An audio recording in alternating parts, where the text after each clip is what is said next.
네, 오늘은 우리 로마서 강의 29강입니다. 우리 로마서 강의 29강을 하는 동안에 우리가 여러 차례 다루게 됐죠. 로마서에 대해서 우리가 계속 생각해 보고 있습니다. 로마서는요, 복음에 대해서 기록하고 있어요. 그런데 로마 교회에는 두 부류의 사람들이 있었습니다. 유대인 그리스도인들이 있었고, 또 로마인, 그러니까 이방이죠. 로마인 그리스도인들이 있었습니다. 그러면 누가 먼저 예수를 믿었을까요? 예, 유대인 그리스도인들이 먼저 믿었습니다. 그래서 유대인 그리스도인들이 로마인 그리스도인들에게, 즉 이방인 그리스도인들에게 그 복음을 전해서 그들로 하여금 예수를 믿게 한 것이죠. 그런데 이 유대인 그리스도인들이 로마에서 추방령 때문에, 황제가 추방했죠. 추방령 때문에 로마를 잠깐 비웠습니다. 그리고 유대인 그리스도인들이 없는 동안에 로마인 그리스도인들이, 이방인 그리스도인들이 로마 교회를 이렇게 섬겼습니다. 그리고 몇 년 후에 다시 유대인 그리스도인들이 로마 교회에 돌아가게 되었을 때, 로마 교회에는 이방인 그리스도인들이 이미 교회를 잘 운영하고 있었던 거예요. 처음에는 이렇게 잘 하지 못했을지 모르겠지만 몇 년이 지난 동안에 이방인 그리스도인들이 교회를 잘 운영하고 있었습니다. 그러니까 유대인 그리스도인들이 로마에 다시 돌아와서 로마 교회로 다시 나오게 되었을 때 이미 로마 교회는 이방인 그리스도인들에 의해서 잘 운영되고 있었던 것입니다. 그런데 유대인 그리스도인들이 로마 교회에 와서 이제 우리가 다시 돌아왔으니 우리에게 운영권을 넘겨라 이렇게 되니까 로마 교회 내에서 두 부류가 갈등을 일으키게 된 것이죠. 그래서 사도 바울이 로마 교회에 있는 이 두 부류의 사람들에게 그들을 이렇게 하나로 만들 수 있는 방법은 딱 한 가지밖에 없죠. 이 복음으로 그들에게 알려주는 것입니다. 우리의 신분이 무엇이냐, 우리가 유대인이냐 이방인이냐 이것 때문에 서로 알력다툼을 하는 것이 아니다. 우리는 복음으로 하나가 된 사람들이다. 그래서 우리가 하나님을 섬기는 그 일에 하나가 되어야 된다. 이 일을 얘기하고 있는 거야. 그러다 보니까 지금 유대인 그리스도인들이나 이방인 그리스도인들아 그들이 모두가 다 그들 나름대로의 삶을 주장하면 서로가 부딪히게 되고 서로가 자기를 주장할 수밖에 없으니까 교회 내에서 이렇게 나누어짐이 이루어지는 것이죠. 나눠지게 되는 것입니다. 그래서 그런 일을 방지하고자 사도 바울은 그들에게 복음을 설명할 수밖에 없었습니다. 복음을 잘 설명하는 거예요. 그래서 이제 로마서 1장부터 2장, 3장 쭉 오면서 우리는 모두가 다 죄인이다 이 얘기를 하고 있잖아요. 왜 그 얘기를 하고 있죠? 네, 사람은 예수 그리스도 하나님의 은혜 아니면은 우리가 하나님을 섬길 수 없는 거예요. 예수 그리스도를 믿을 수가 없는 것입니다. 그런 얘기를 하고 있는 거예요. 그러니까 내 행위로, 내 의로 그와 같은 일을 할 수 없다 이렇게 얘기하고 있는 거예요. 그게 로마서의 배경입니다. 그래서 그 배경하에서 사도 바울이 로마에 있는 이 그리스도인들에게 너희가 어떻게 해서 하나님의 사람들이 되어 있는지 생각해 봐라. 그것 외에는 없다. 그것 외에는 없다. 그래서 이제 오늘 7장을 이제 다루게 되잖아요. 7장의 제목이 이렇게 되어 있습니다. 같이 한번 읽어보겠습니다. 이 제목만 시작. 하나님을 위한 열매를 맺는 새로운 피조물. 이게 우리 그리스도인들의 신부입니다. 우리는 새로운 피조물이에요. 그런데 왜 우리가 새로운 피조물이 되었냐면 하나님을 위해서 열매를 맺게 하기 위한 그런 새로운 피조물이 되었다는 것입니다. 그것을 지금 7장에서 설명하고 있는 거예요. 근데 이 7장을 설명하기 위해서 바울은 지금 6장, 4장에 있는 내용들을 불러오는 거예요. 그가 제가 지금 우리 성도님들에게 말씀드린 것처럼 로마서의 배경을 기억하라는 것처럼 이 지금 그들로 하여금 로마서 7장을 얘기할 때 로마서 앞부분에서 이야기한 것들을 다시 한번 기억나게 하면서 그것을 재설명하고 있는 것입니다. 우리 로마서 7장 1절부터 6절까지 본문이니까요. 우리 같이 한번 읽어보도록 하겠습니다. 로마서 7장 1절부터 6절까지 같이 읽겠습니다. 시작. 형제들아, 내가 법 아는 자들에게 말하노니 너희는 그 법이 사람이 살 동안만 그를 주관하는 줄 알지 못하느냐? 남편 있는 여인이 그 남편 생전에는 법으로 그에게 매인받으나 만일 그 남편이 죽으면 남편의 법에서 벗어나느니라. 그러므로 만일 그 남편 생전에 다른 남자에게 가면 음녀라. 그러나 만일 남편이 죽으면 그 법에서 자유롭게 되나니 다른 남자에게 갈지라도 음녀가 되지 아니하느니라. 그러므로 내 형제들아, 너희도 그리스도의 몸으로 말미암아 율법에 대하여 죽임을 당하였으니 이는 다른 이 곧 죽은 자 가운데서 살아나신 이에게 가서 우리가 하나님을 위하여 열매를 맺게 하려 함이라.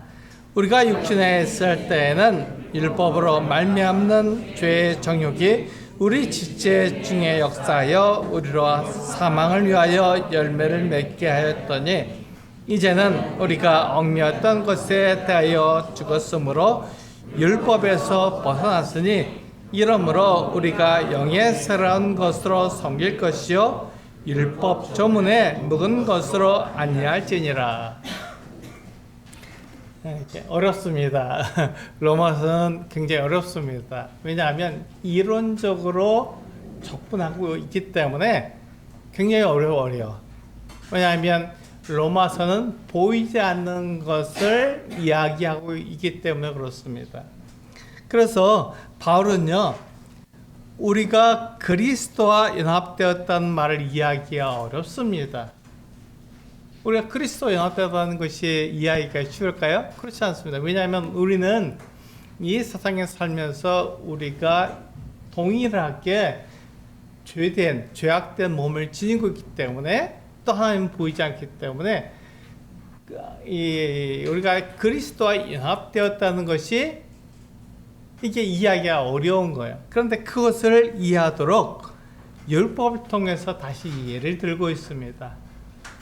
율법을 통해서 다시 예를 들고 있는 거예요. 그래서 우리가 처음에는 그리스도와 연합되었다는 것을 통해서 우리가 예수 그리스도의 의를 덧입게 되었고 우리가 의롭게 되었다는 것을 설명해 주는 것입니다.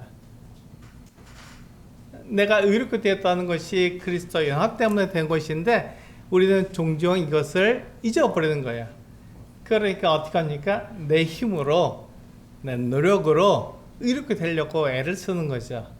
그러나 바울은 이 7장에서 그것을 분명하게 다시 얘기합니다.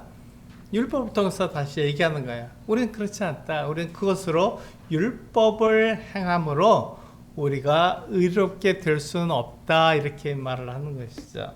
그러면서 이제 4장에 가면 우리가 아브라함의 예를 들잖아요. 왜 아브라함의 예를 드나요? 아브라함이 믿을 수 없는 것을 믿었어요. 하나님의 말씀이니까 아브라함이 하나님을 믿었다 하는 말이 뭐냐면 하나님께서 그가 믿을 수 없는 그 말을 들었을 때 그것을 믿었다, 받아들였다 하는 것을 이야기하고 있는 것입니다. 우리 성도님들 똑같잖아요. 내가 그리스도와 연합되었다는 것을 어떻게 믿을 수 있나요? 내가 이루어졌다는 것을 어떻게 믿을 수 있나요? 나는 여전히 죄를 짓고 있고 내 생각, 내 행동에서 또 내 말에서 여전히 좋지 않은 것들이 나가고 있는데 나와 그리스도가 연합되었고 내가 하나님께 의롭다함을 받았다니 이걸 이해하기가 참 어려운 거예요. 그때 그래서 지금 아브라함 4장에서 아브라함을 불러온 것입니다. 아브라함이 어떻게 해서 그가 하나님께 의롭다함을 받게 되었느냐? 딴 거 아니다. 그가 하나님의 말씀을 믿었기 때문이다. 그가 자식도 없었다. 그가 100세에 이삭을 낳았으니 그 전에 지금 이 약속을 받았잖아요. 그 후손이 하늘의 별과 같이 바닷가의 머리처럼 많게 될 것이라는 것을 어떻게 믿을 수 있느냐? 자식도 없는데 사라가 자식을 낳을 수 없는데 어떻게 믿을 수 있느냐? 우리는 그걸 알잖아요. 100세에 이삭을 낳았고 이삭이 에서와 야곱을 낳았고 또 야곱이 그 이스라엘 12아들을 낳았으니까 이게 됐다는 것을 잘 압니다. 그런데 그 당시에 아브라함의 입장에서 보면은 그 믿을 수 없는 일이었어요. 근데 그 믿을 수 없는 그 일을 어떻게 했죠? 하나님께서 말씀하셨기 때문에 아브라함이 그걸 믿었잖아요. 이것을 믿음이라고 말해요. 우리도 똑같아요. 우리도 예수 그리스도와 연합되어서 내가 의롭다함을 받게 되었다 라는 말을 믿을 수가 없습니다. 어떻게 그 일이 가능하지? 라고 생각할 수 있어요. 우리가 부활할 것이다. 우리가 영원한 생명을 갖게 될 것이다. 그걸 어떻게 믿지? 내 육체는 죽을 것이고 내 육체가 썩을 것인데 어떻게 내가 죽지 아니할 부활의 그 몸을 갖게 되며 영원한 생명을 갖게 될 것인가? 이게 믿기가 어렵습니다. 그런데 그것을 믿을 수 있는 이유가 있어요. 왜죠? 하나님께서 그렇게 말씀하셨기 때문입니다. 아브라함이 그걸 믿었잖아요. 우리도 하나님께서 나에게 그것을 약속해 주셨기 때문에 그건 앞으로 일어날 일이에요. 부활 아직 일어나지 않았습니다. 영원한 생명 아직 우리에게 주어지지 않았습니다. 근데 그건 앞으로 일어날 일들이에요. 앞으로 일어날 일을 내가 어떻게 믿을 수 있느냐? 그것은 하나님을 믿기 때문에 내가 그것을 받아들이는 것이죠. 그렇게 여기는 것입니다. 그래서 이 로마서에서 그와 같은 이야기들을 반복하고 있는 거예요. 그래서 오늘 7장 우리가 보게 되는 이 바울의 말은 바로 그것을 이야기하고 있죠. 바울은 율법은 사람이 살 동안만 그를 주관한다 이렇게 말하고 있습니다. 한번 생각해 보세요. 우리가 가지고 있는 법은 어떤가요? 사람이 살 동안에만 그를 주관할 수 있잖아요. 그를 관리할 수 있어요. 사람이 죽으면 어떻게 하죠? 법하고는 상관없습니다. 죽은 사람은 어떻게 법으로 처단할 수 있겠습니까? 그 사람이 아무리 악한 일을 했어도 이 법으로는 그 사람을 이렇게 정죄할 수 없는 거예요. 그것이 바로 그가 죽었다는 말에 속해 있는 뜻입니다. 그래서 이 율법은요, 사람이 살 동안만 그를 주관할 수 있어요. 그러니까 율법을 지키는 것은 언제까지만 해당되죠? 죽은 다음에 해당이 안 되는 거예요. 이 땅에 있는 동안에만 해당이 되는 거예요. 그래서 우리가 그 율법을 지키는 사람들에 대해서 바울은 지금 누구에 대해서 얘기했죠? 두 부류의 사람들 중에서 특별히 율법을 알고 있는 사람들 누구죠?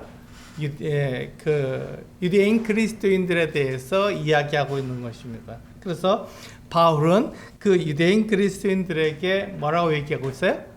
형제들아 이렇게 부르고 있는 거예요. 이 바울이 형제들아 이야기할 때 이 형제들이라는 말은 이스라엘 사람들을 가리키는 것입니다. 우리 그리스도인들 다 형제라고 하지 않나요? 맞습니다. 그리스도인들 여기 포함될까요? 네, 포함될 수 있어요. 그렇지만 지금 바울이 여기에서 굉장히 친근하게 형제들아 이렇게 얘기하는 것은 그가 이스라엘 12지파를 가리키는 거예요. 이스라엘 12지파는 다 형제들입니다. 그래서 열두 지파, 열두 형제들이 만들어졌기 때문에 이스라엘 백성들은 다 형제라고 부른 거예요. 그래서 이 바울이 지금 이스라엘 유대인 그리스도인들에게 형제들아 이렇게 얘기해요. 굉장히 부드럽게 말하고 있습니다. 왜 그렇죠? 지금 바울이 말하는 것을 유대인 그리스도인들이 잘 이해하기가 어렵기 때문에 그렇습니다. 왜냐하면 유대인 그리스도인들은 뭘 그들이 지키고 있었냐면 율법을 지키고 있었거든요. 그 율법을 통해서 하나님께 나아가는 사람으로 살고 있었던 거예요. 그런데 지금 바울이 뭘 얘기하고 있냐면 1장부터 6장까지 계속 이야기하기를 율법으로는 이렇게 될 수 없다 이야기를 하는 거예요. 그래서 우리가 예수 그리스도를 믿는다. 예수 그리스도를 우리가 믿는 이유는 예수 그리스도의 의가 나에게 주어져서 내가 하나님 보시기에 의롭다함을 얻는 자가 되었기 때문에 그 의는 내 의가 아니라 예수 그리스도의 의다 이렇게 얘기한 거예요. 그러니까 이 유대인 그리스도인들은 그들이 율법을 지켜봐야 아무 소용이 없잖아 이렇게 생각한 거예요. 그런데 내가 율법을 지킬 이유가 없네? 은혜를 얻기 위해서 그러면 우리가 죄를 짓자 이야기를 반복적으로 하고 있는 거죠. 내가 죄를 지으면 은혜를 입으니까 내가 죄를 지어도 상관없잖아 이렇게 얘기하는 거죠. 그래서 그 이야기를 하기 위해서 지금 바울은 1절을 시작하면서 형제들아 하고 부드럽게 유대인 그리스도인들에게 이야기하고 있는 것입니다. 잘 들어봐라. 너희가 율법을 알고 있잖아. 그 율법은 어디에 해당되느냐? 사람이 살 동안만 축원할 수 없다. 그러니까 율법을 지켜서 우리가 하나님 앞에 의롭다함을 받는다는 거 그거는 잘못된 것이다. 율법을 지켜서는 우리가 의롭게 될 수는 없는 거야. 모든 사람 다 죄인이라고 앞에서 말했지 않느냐? 그것처럼 모든 사람 다 죄인이다. 이렇게 이야기하고 있는 것입니다.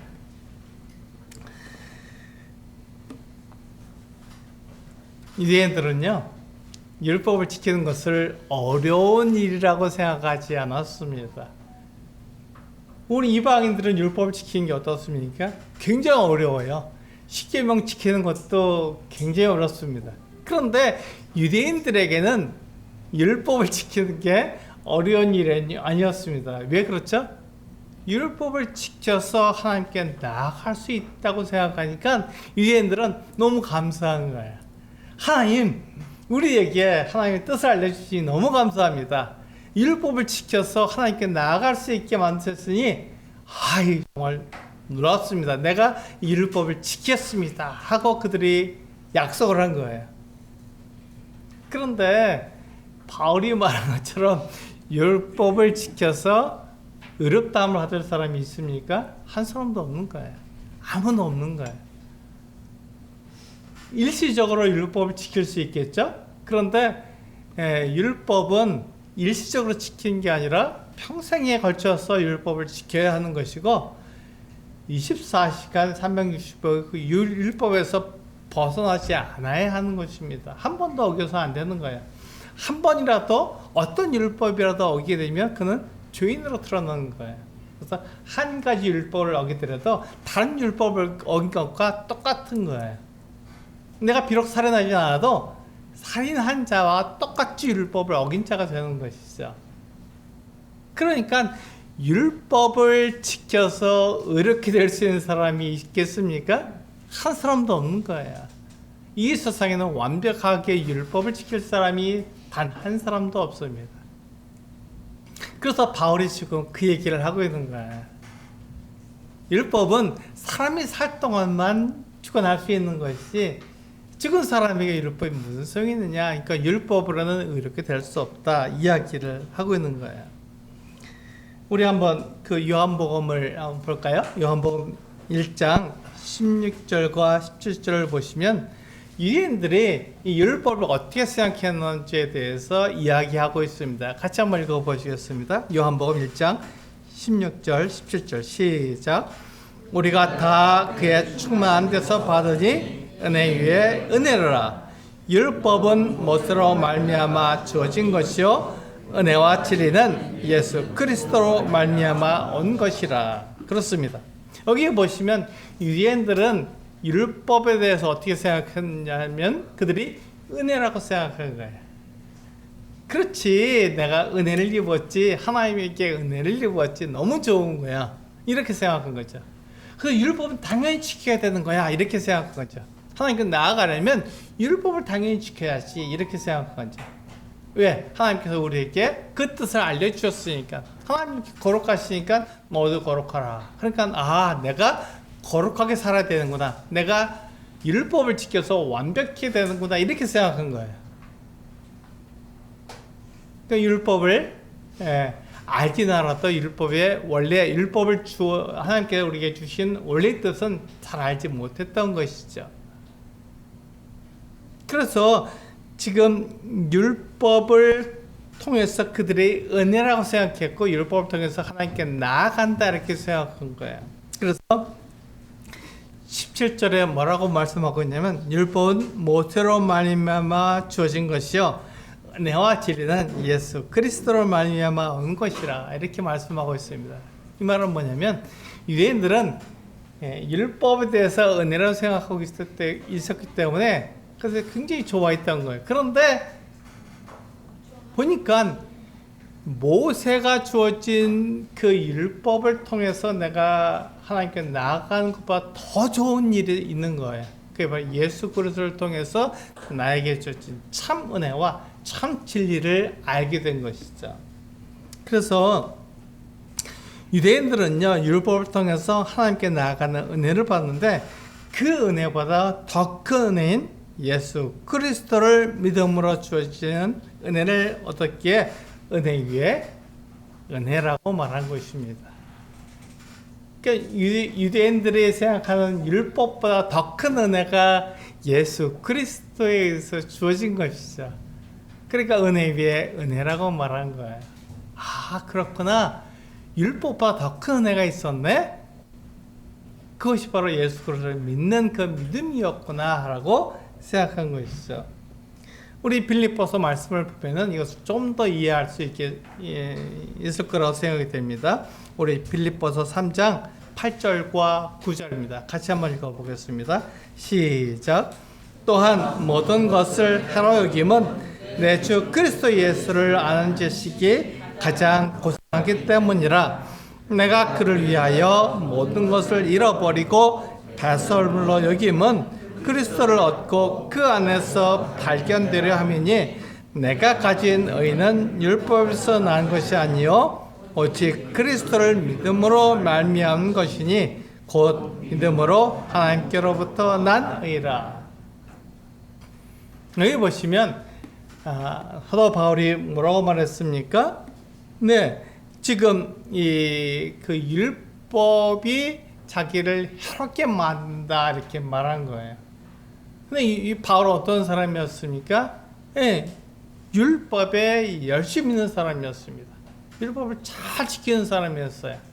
그런데 그가 뭐라고 말하냐면 내게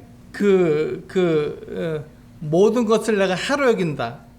왜냐하면 내 주 그리스도 예수를 아는 지식이 가장 고상하기 때문이다.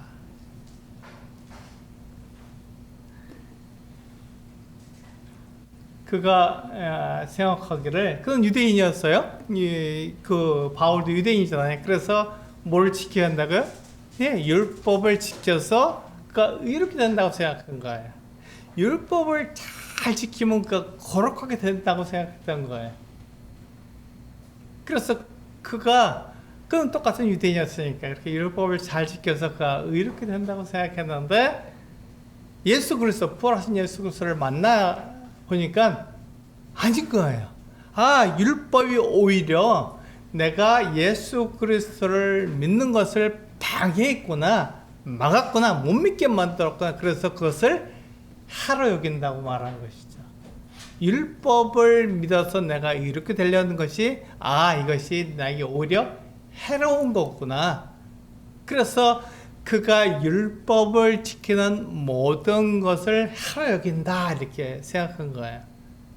그럼 그거 어떻게 하죠? 예수 그리스도를 믿어야 되는 것이죠. 그래서 모든 것을 해로 여기었고 주 예수 그리스도를 아는 지식이 가장 고상하기 때문이다 이렇게 얘기한 거예요. 그래서 모든 것을 잃어버리고 배설물로 여김은 그리스도를 얻고 그 안에서 발견되려 하는 것이다 이렇게 말하고 있습니다. 그 이거 뭐라고요? 예, 율법이 이 바울로 하여금 하나님을 향해서 나아가도록 온전한 믿음을 갖는 것을 방해하기 때문에 예수 그리스도를 믿어서 그가 은혜 위에 은혜를 누리도록 하지 못하도록 막고 있기 때문에 그것이 해로운 것이라고 이야기하고 있는 것이죠. 어렵죠? 어렵습니다. 그러면 율법을 지키지 말아야 되느냐? 이렇게 얘기하는 것이죠. 그러나 믿음으로 의롭다 하심을 얻는 것은 하나님이 주시는 것입니다. 이것을 기억해야 됩니다. 우리가 하나님께 의롭다 하심을 얻는 것은 믿음으로 되는 거예요. 행위로 되는 게 아니고. 근데 율법을 지켜서 의롭게 되는 것은요, 내가 하는 일이기에 내 능력보다 하나님의 능력이 더 크고 확실하기 때문입니다. 그러니까 우리가 이 하나님을 믿는 이유가 이 바울이 부활하신 예수님을 믿는 이유가 율법이 나에게 해로운 것이라고 말한 그 이유가 바로 이것 때문입니다. 내가 하나님께 나아가려고 하는데 그것을 율법이 방해하고 있기 때문이에요. 그러니까 율법으로 의롭다함을 얻는 것은 옳지 않다.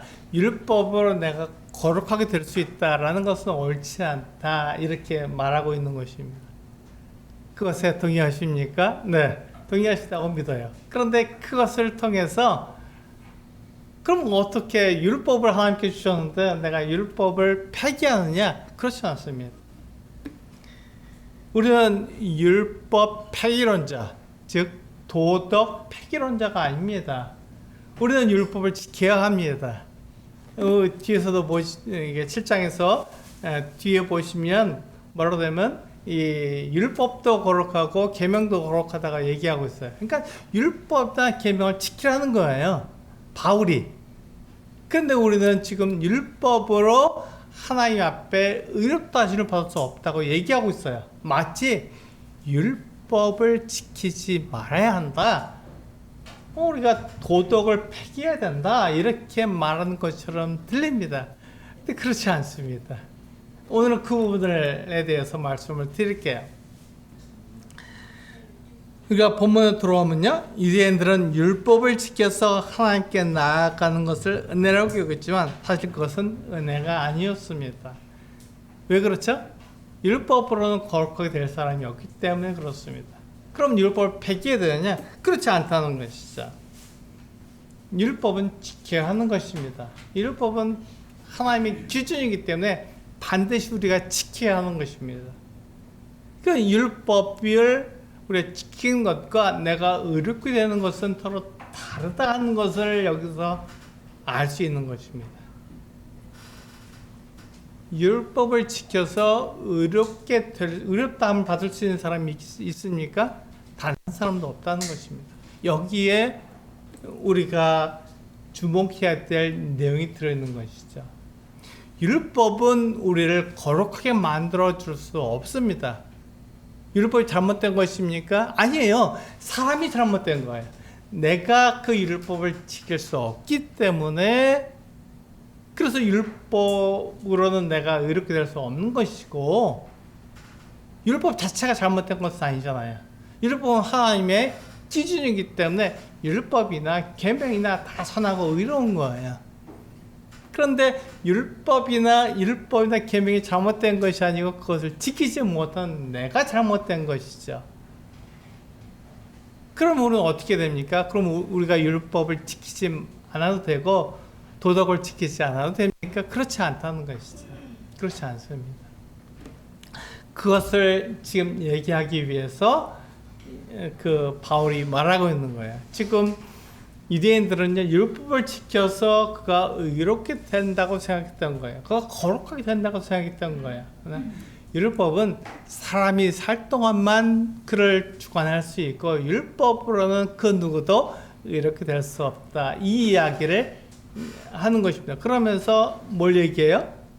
내가 그리스도에 연합되었기 때문에 6장으로 돌아가는 것입니다. 그것을 다시 한번 설명해 주고 있어요. 6장으로 돌아가서 내가 그리스도에 연합되었다. 이 연합된 것이 왜 중요하냐? 내가 하나님께 의롭다함을 받기 때문에 그렇다.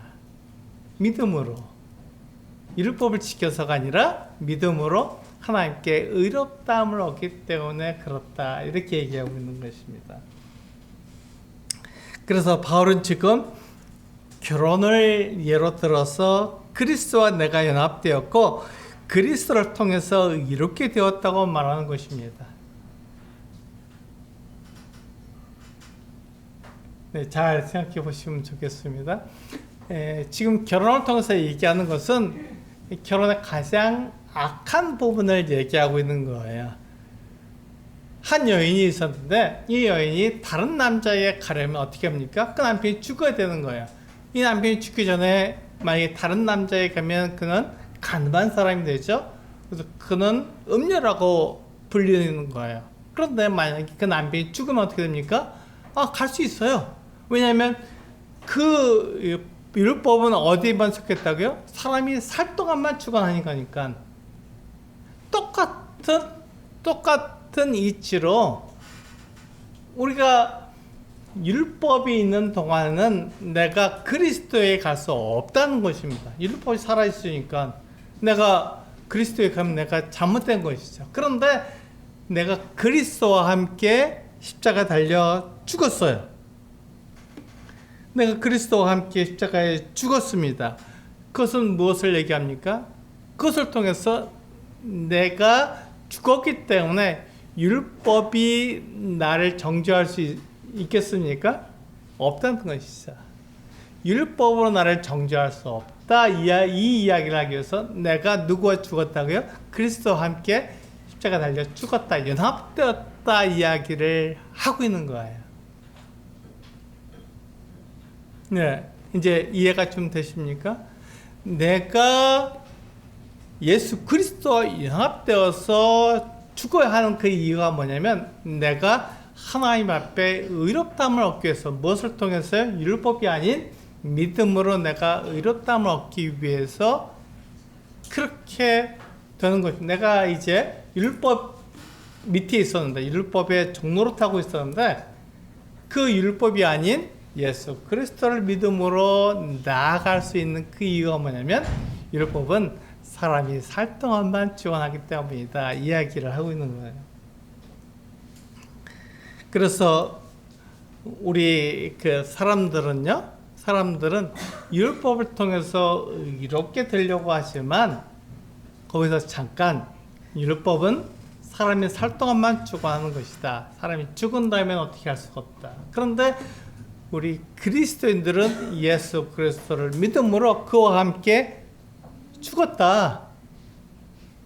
예수 그리스도와 함께 죽은 그 사람은 이제 율법이 더 이상 그 사람을 정죄할 수 없기 때문에 이제는 우리가 율법으로 그를 정죄할 수 없는 사람이 된 것이다.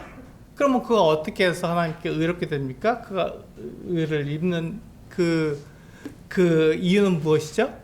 예수 그리스도를 믿기 때문에 예수 그리스도의 의가 우리 연합됐으니까 하나가 되었으니까 예수 그리스도의 의가 내 의가 되고 예수 그리스도의 그 거룩하심이 나의 거룩하심이 되기 때문에 그래서 우리가 예수 그리스도를 믿음으로 의롭다함을 얻은 사람이 된 것이다. 이렇게 얘기하는 거예요. 어렵습니까? 네, 어렵습니다. 어려워요. 굉장히 어려운 것 같은 내용입니다. 그런데 이것이 복음의 가장 중요한 내용이기 때문에 나와 그리스도가 연합되었다는 것이 가장 중요하기 때문에 이것을 반복해서 바울이 설명하고 있는 거예요. 그러면 이 이야기가 한 번만 나오겠습니까? 그렇지 않나요? 뒤에 계속해서 반복해서 나옵니다. 왜 그렇죠? 이것을 이해하도록. 이렇게도 설명하고 저렇게도 설명합니다. 왜? 이 내용이 우리가 그리스도와 연합되었다는 것이 가장 핵심이기 때문에 이야기를 하고 있는 거예요. 그래서 그것을 믿으라고 이야기하고 있는 것입니다. 그래서 그리스도인이 하나님의 아들 예수 그리스도를 믿기에 그는 예수 그리스도의 것이 된 것입니다. 그는 그리스도의 것이 된 거예요. 왜 그렇죠? 네, 그리스도에 연합되었기 때문에 그렇습니다. 내가 그리스도에 연합되었기 때문에 그는 하나님의 아들 예수 그리스도를 믿기 때문에 그는 예수 그리스도의 것이 되었습니다. 우리 4절은 이렇게 이야기하고 있어요. 같이 한번 읽어보실까요? 이게 우리들에게 로마서 7장 4절 말씀을 통해서 내가 어떠한 존재인지 다시금 생각할 수 있도록 바울이 우리를 상기시켜주고 있습니다. 같이 한번 읽어보시겠습니다. 시작. 그러므로 내 형제들아 너희도 그리스도의 몸으로 말미암아 율법에 대하여 죽임을 당하였으니 이는 다른 이 곧 죽은 자 가운데서 살아나신 이에게 가서 우리가 하나님을 위하여 열매를 맺게 하려 함이라 라고 말하고 있습니다. 그러니까 내가 원래는 율법에게 매여서 율법의 종로로 선 사람이었는데 이제는 율법에 대해서 죽었잖아요. 왜요? 예수 그리스도를 믿음으로 그와 예수 그리스도와 연합이 되었기 때문에 하나가 되었기 때문에 예수 그리스도의 죽으심이 곧 나의 죽음이 되어서 같이 된 거예요. 그래서 내 형제들아, 지금 유대인 그리스도인들을 얘기하고 있는 거잖아요. 그들이 율법을 지켜서 의롭게 되려고 하는데 그것 아니다 이렇게 얘기하고 있어요. 그래서 너희도 그리스도의 몸으로 말미암아 율법에 대해서 죽임을 당했다. 그렇죠. 나와 그리스도하고 같다, 하나다 이 얘기를 하고 있는 거예요. 그런데 그리스도께서 십자가에서 죽으셨다. 나를 대신해서 죽으셨다. 그러니까 곧 예수 그리스도의 죽으심이 내 죽음과 동일하다 이렇게 얘기하고 있는 거예요. 그러면 내가 예수 그리스도와 함께 죽었기 때문에 율법이 나를 정죄할 수 있습니까? 정죄할 수 없다. 이제 끝이다. 그걸 끝이다. 죽었으니까 더 이상 정죄할 수 없다 하고 이야기하고 있는 것입니다. 그래서 율법에 대해서 죽임을 당하였으니, 그렇죠? 다른 이 다른 이가 누구죠? 예수 그리스도입니다. 율법의 종로로 했었는데 율법에서 자유롭게 되었으니까 어디로 갑니까? 다른 이에게 가도 문제가 없는 거예요. 예수 그리스도에게 가는 거죠. 다른 이 곧 죽은 자 가운데서 살아나신 이에게 가서 우리가 하나님을 위하여 열매를 맺게 하려 합니다. 이렇게 얘기하고 있는 거예요. 우리가 율법의 종로로 타고 있었는데 유대인 그리스도인들을 향해서 이야기하고 있는 거예요. 너희가 이제 율법에서 놓여서 예수 그리스도에 가는 것, 그것이 잘못된 것이냐? 아니다. 그것이 오히려 옳은 것이다 하고 말하고 있는 거예요. 그렇게 해서 은혜 위에 은혜를 받게 하는 것입니다. 근데 그 이유가 뭐라고요? 여기에 나와 있습니다. 너희가 살아나신 이에게 가서 우리가 하나님을 위하여 열매를 맺게 하려 합니다. 이것이 율법의 목적이에요. 우리가 이것을 종종 잊어버리고 그 앞에 있는 것만 우리가 생각하기 때문에 이 뒤에 있는 것을 우리가 생각하지 않습니다.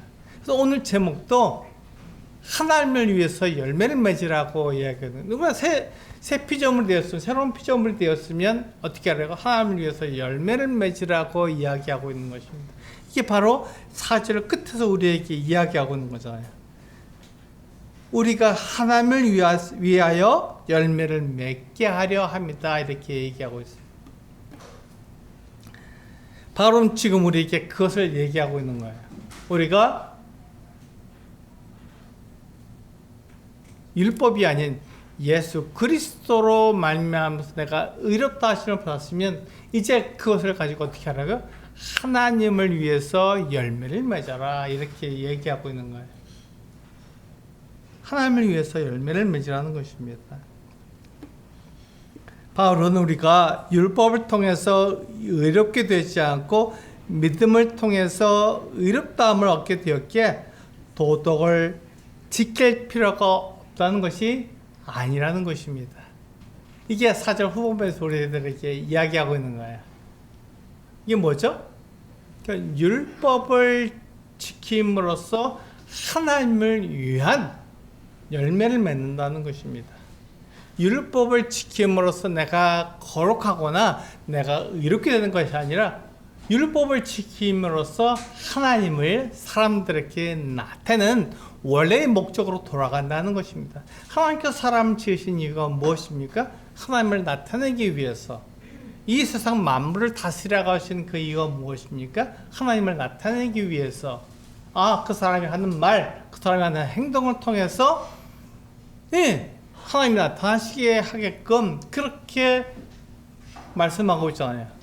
근데 율법을 지켜서 내가 의롭게 된다거나 율법을 지켜서 내가 거룩하게 되는 것은 말도 안 됩니다. 그렇게 해서 거룩하게 되거나 의롭게 될 수는 없습니다. 그런데 율법을 지키면 하나님을 나타내는 자가 됩니다. 그래서 우리는 율법을 지켜야 합니다. 이렇게 얘기하는 거네요. 바울은 지금 도덕 폐기론을 얘기하고 있는 것이 아닙니다. 도덕 필요 없어. 율법 필요 없어. 이렇게 얘기하고 있는 게 아니에요. 물론 그것으로 우리가 이렇게 될 수 없지만 그것을 지키지 않아도 된다 이렇게 얘기하는 것이 아니라 그것을 지켜야 한다 얘기하고 있는 거예요. 왜요? 그걸 통해서 하나님을 나타내기 때문에 그렇습니다.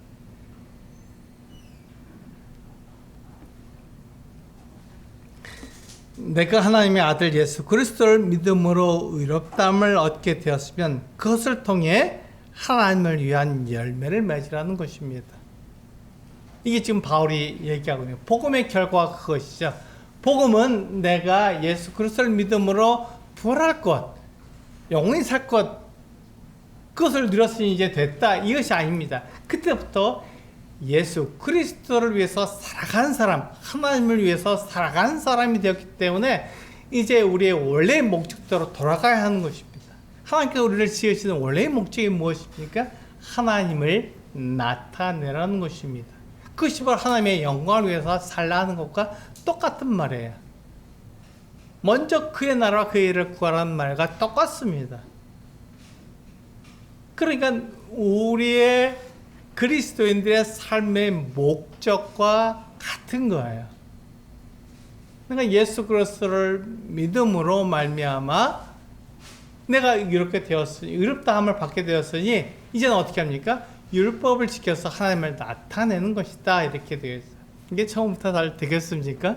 처음부터 잘 되지 않습니다.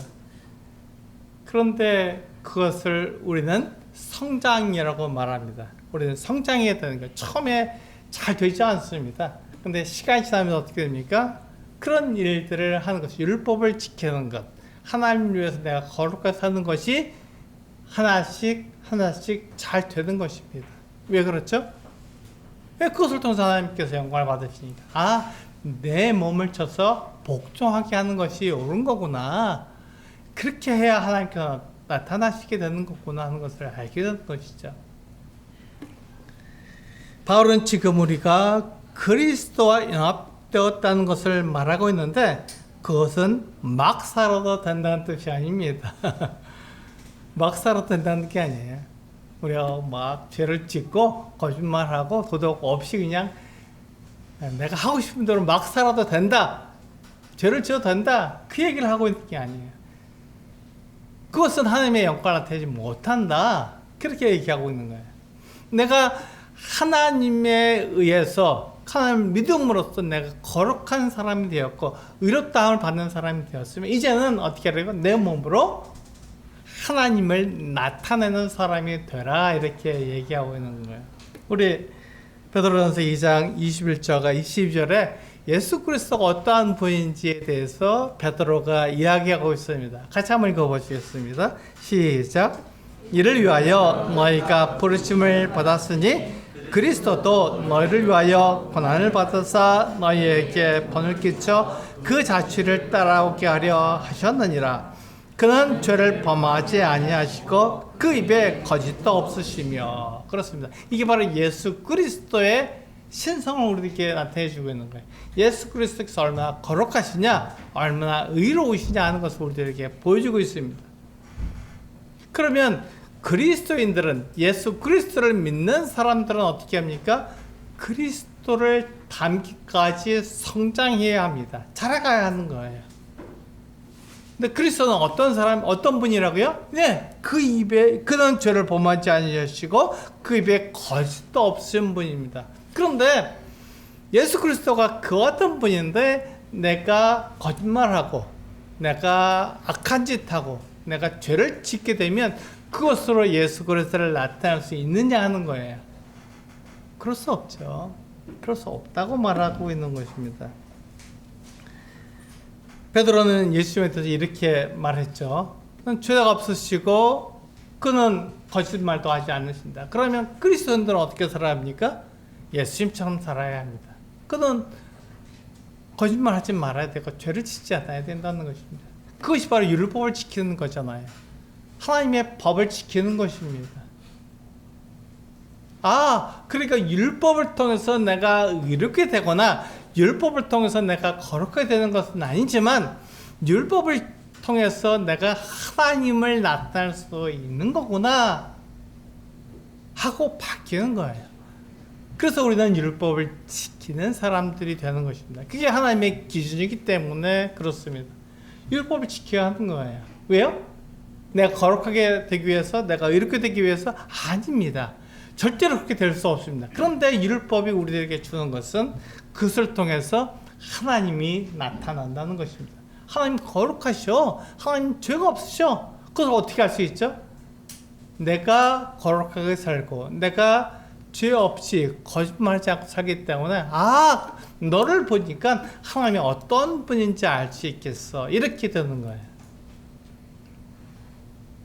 그래서 우리가 율법을 지키는 것입니다. 왜요? 하나님을 나타내기 위해서. 하나님을 나타내기 위해서. 하나님께서 우리들에게 뭐라고 말씀하시죠? 율법에 두 가지 강령이 있잖아요. 첫 번째가 뭐죠?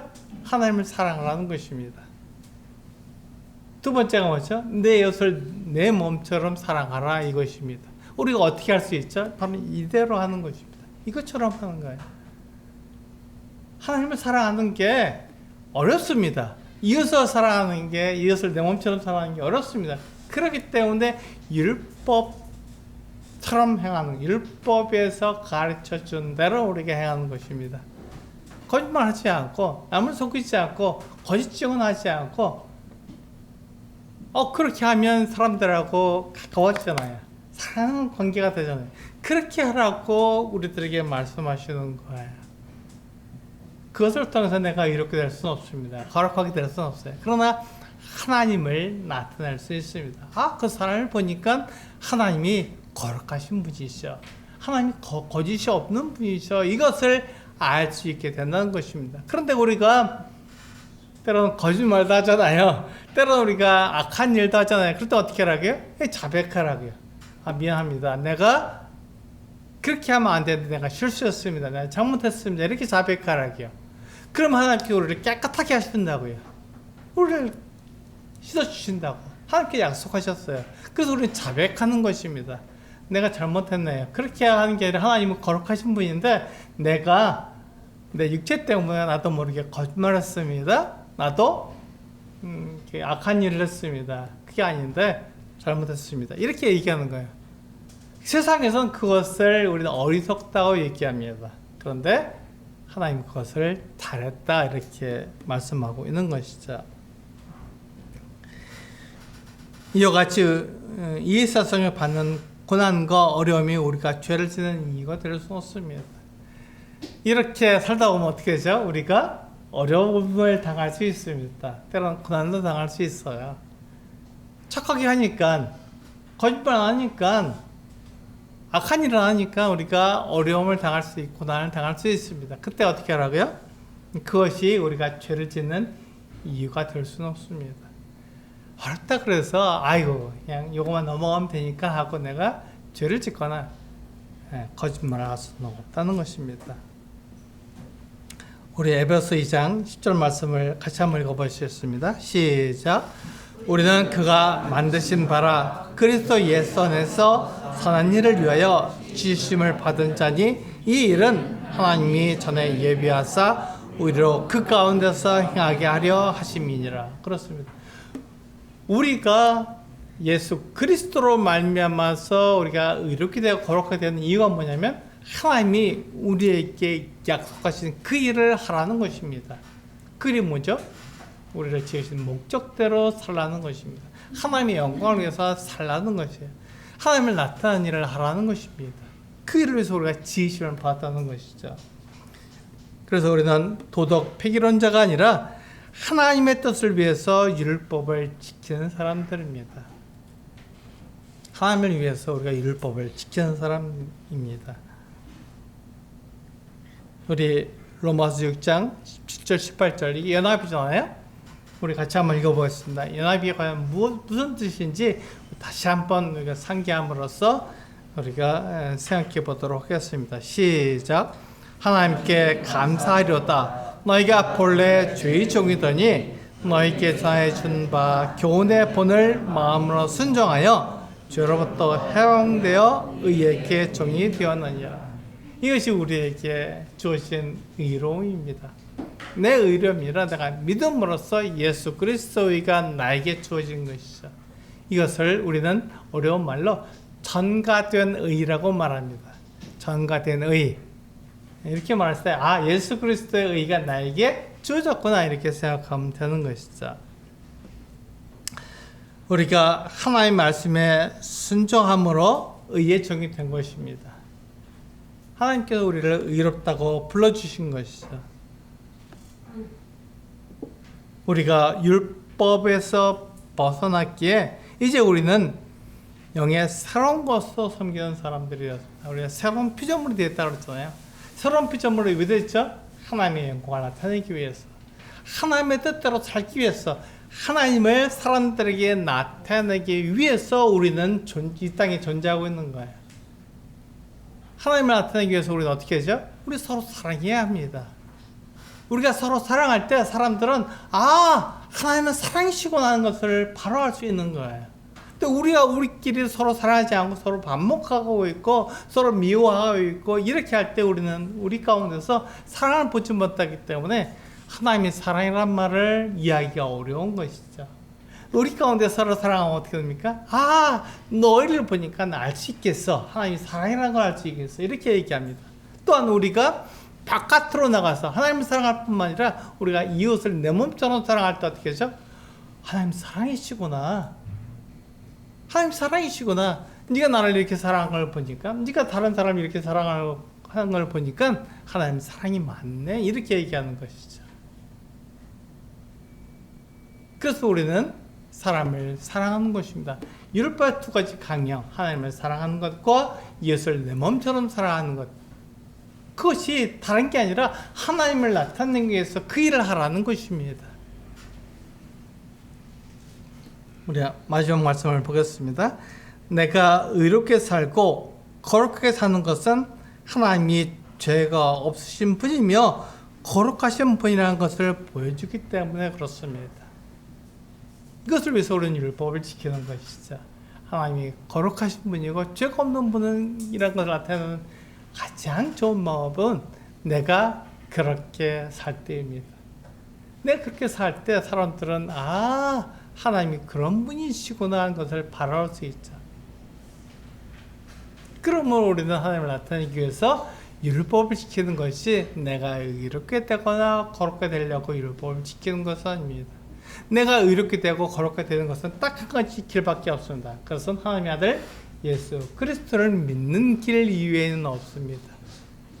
믿음으로 우리는 의롭게 되는 거예요. 그럼 우리가 왜 율법을 지켜야 합니까? 하나님을 나타내기 위해서입니다. 그 일을 위해서 우리가 부르심을 받은 거예요.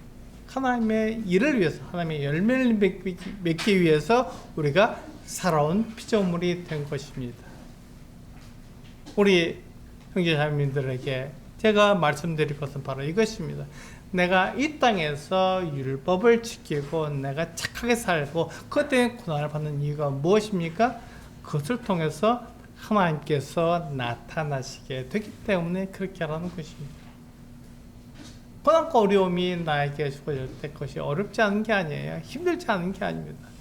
그것을 통해서 내가 하나님을 나타낼 수 있기 때문에 그렇게 하라는 것입니다. 이 믿음으로 그 세상을 이기시는 우리 소수교회 성도님들 되시길 원합니다. 기도하시겠습니다.